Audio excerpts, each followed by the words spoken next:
All right, I want to go ahead and clean out my stovepipe because I think it's probably pretty gunked up at the moment.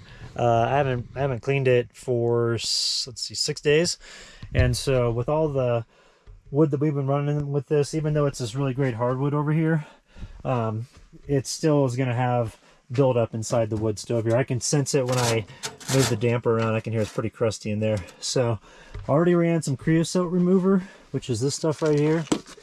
Really great to help clean out your stovepipe and prevent the creosote buildup. That creosote is what can eventually catch on fire if it gets all gummy, and then you have like a torch or flamethrower going out of your stovepipe. You don't want that. So anyway, we're gonna go ahead, pull this section out first, leave this in here. We've got it trapped for the airflow on both the bottom and the top, and the stove went out probably about 30 minutes ago, so I think we're fine. So we can leave this in here, and the front's airtight, so we don't have to worry about any smoke kind of like inundating the tent, and we'll be good to go. So let's get cranking. One of the things one of the reasons why I carry a metal bucket like this is that you can take your stovepipe out when you're inside the tent, and if it has a lot of flakes inside of there from using the creosote remover, then you're going to get it all over the interior of your tent, which you don't want, because that stuff is really messy, and it just makes like these horrible black marks that don't ever get off. So if you have a bucket like this, you can take a stovepipe out. Actually, we're just going to do this. We're going to take the whole thing, because the stove is out at the moment, so we're good to go. But anyway, take it like this, and you can pull it out of your shelter. Whoa, yeah, that's real heavy. That's got a lot of gunk in it. All right, see just how long this stovepipe is. Whew.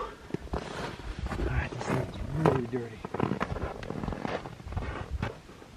All right, which thing, sweetie? Want to come inside? You just love sitting in the snow, don't you? What you want to do? Come on. I gotta clean up the stovepipe, okay? Oh, you're nice and warm. Laying in the sun.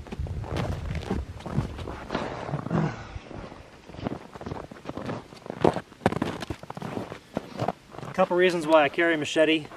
It's a great tool to have out here. You can go through trees with it. You can go through underbrush pretty easy. You got a saw on the back here. For this type, it's a Gerber, kind of standard machete. But also I can use it to scrape the interior of my stovepipe, because this is a 4-dog stove.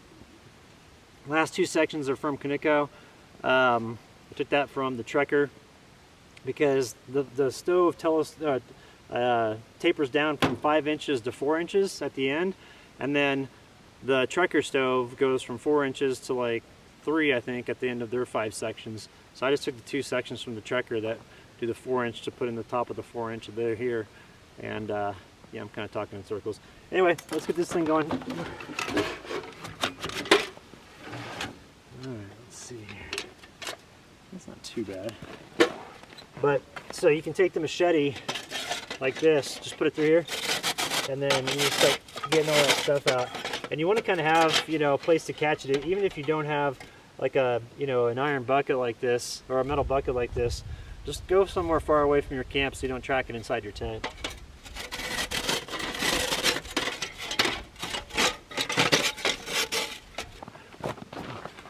Another thing I want to mention too, working with these stovepipes that fit together, you never want to slam them into the ground, the pieces that fit into each other, because eventually you get it to where these are kind of bent too much to where the stove won't fit together. So whenever you're cleaning your stovepipe, what I do is when I'm done with the section, is I just lay it on the ground like that on its side, and that way you don't ever have to worry about them not fitting together. Because I've had that happen in the past. My first winter camping, I did that to a 4-dog stove pipe, and it was like an issue for another 4 years, so I ended up replacing it. But if you take good care of your stovepipe, they'll last for a long time. I mean, wouldn't surprise me if this one lasts at least 15 years, and I've already been using it now for 3. So just a little heads up on how to clean these things.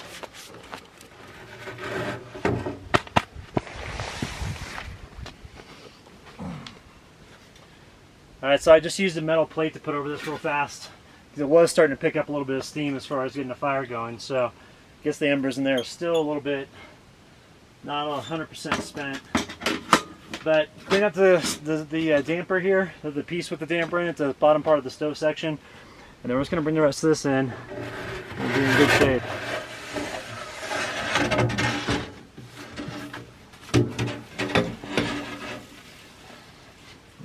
smoke coming out.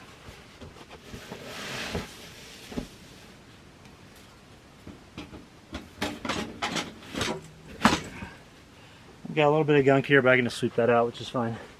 So what that's going to do is that's going to help the stove to run a lot more efficiently during these cold nights, because this entire stovepipe, almost the entirety of it, is inside the tent here, and that gets warm too. So you get heat from the stove fan that works off of thermoelectric energy. Basically the bottom part gets real hot, the top part stays a little bit cooler, and it creates energy to spin this fan once the stove gets hot enough. And then you know, you're good. So you got this heat, and this pushing it around, which is really good. Last night I woke up 4:30 a.m. this morning, and the temperature in my truck, when I went to go turn it on to start up the inverter to charge up the computer real quick, the temperature was -10. And the stove was out. We actually slept, Sierra and me, we were pretty comfortable. So we had a couple blankets on us and a sleeping bag, and we slept pretty much all the way through straight for like 7 hours. And before that, got in a 2-hour nap, so I got 9 hours of sleep last night, which is pretty good. So pretty happy about that. But the last thing we got to do is clean out the stove box here. And so I'm going to take these out, and we're going to go ahead and just use a little scraper and get all that stuff out of here, a little scooper thing, and we'll be in good shape. And then the stove will run really good, because the issue about this is, let me pull the camera and I want to show you this real quick. All right, we're in good shape there. So the issue with this is all the soot and everything that's down here creates a barrier to where it doesn't really get that hot coming out from the bottom. But if you clean out the stove, especially in these cold times, it'll emanate heat from all 4 areas of the stove as opposed to just the sides and the top. And then that way you can get some downward heat as well. And that helps to just kind of, you know, distribute the heat a little bit more evenly. And you get more BTUs out of it. You feel the heat a little bit more. So always be sure to clean this ash out, because eventually it'll just totally snuff out your heat, and you'll just have heat coming from the top if you have it like built up in a cave in here, or like a little cavern thing. If you got ash on both sides and then the ash on the bottom, essentially you just have your top area here to generate heat, and you don't want that. So clean out your stove often, and you'll maximize your heat output.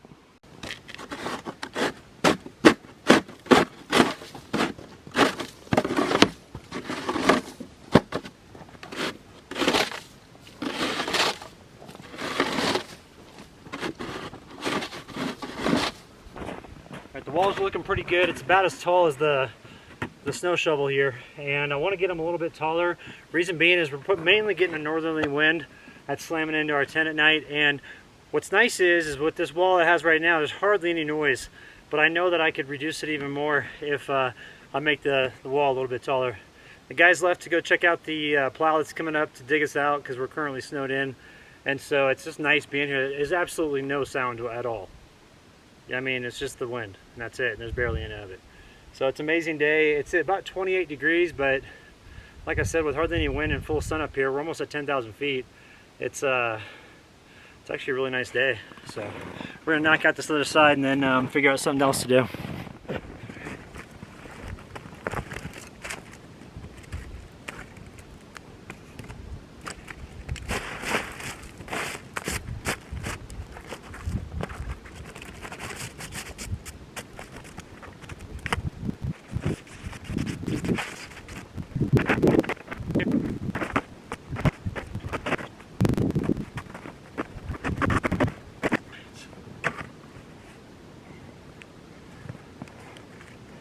You know, a good reason to always clean this around your tent is that you can actually get your tent locked in with ice.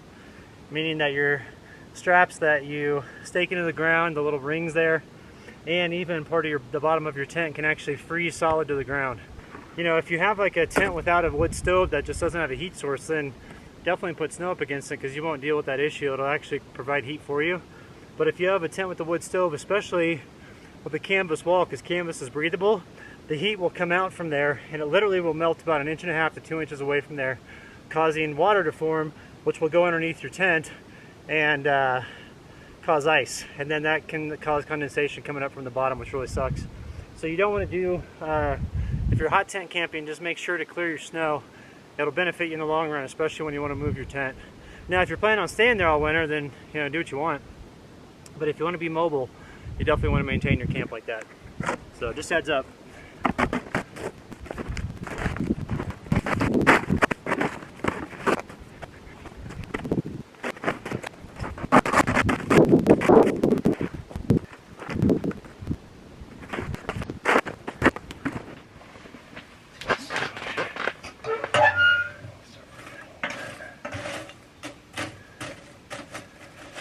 So when I asked you last time, I kept all these little briquettes in here. So it's kind of like your own little charcoal, and that's great to kind of just get your fire going, let it stay hot, but not really burn a lot of wood. And so I've got these little pieces in here to kind of get it going and get things kind of cranking. And then what will happen is with the airflow being right here and having that the main draw through the stove, then it'll slowly spread with the embers and just create like a warmer environment in here. We're getting a lot of passive solar at the moment, so you don't really need to run your stove a bunch. So I don't know, just during the daytime when it's sunny, I feel like if I'm running my stove a bunch, I'm just wasting wood, unless it's like -5. But right now it's probably 20 to 25 degrees outside, and plenty warm for us to take advantage of passive solar pretty much all throughout the day, and just have a tiny little warmth coming from this.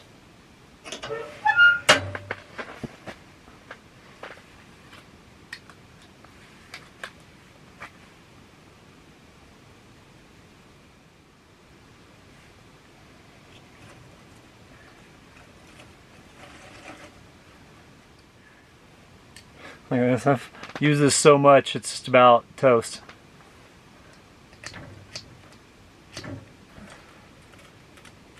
Alright, we're off to the races.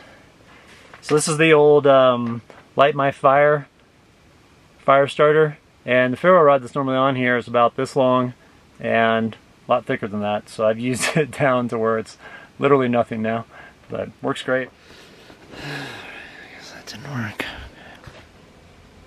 Let's see how our airflow is looking here. Yeah, we're doing good. I think we can shut this down to about 1/3 of the airflow that we're having right now. That way it'll burn longer.